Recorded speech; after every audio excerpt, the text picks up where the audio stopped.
Díri bhfuaistí tá go seo a leo a naistíh, bethór go misisih ag leanúint na facail agus mé ag leo.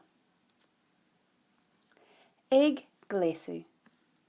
Bhí naine ag Gléasadh don scoil. Chuir sí lein na scoile bháin orthu hain.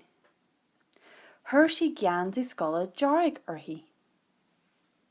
Chuir sí scuirte scoile lia orthu. Chuir sí stocaí buana agus brógaí scoile dua orthu hain. Ceist a hain. Cé a bhí ag Gléasadh don scoil? Ceist a dó. Chuir sí lein na scoile bháin orthu? Ar trí. Chuir sí geansaí scoile dearg orthu? Agus ar ceathair.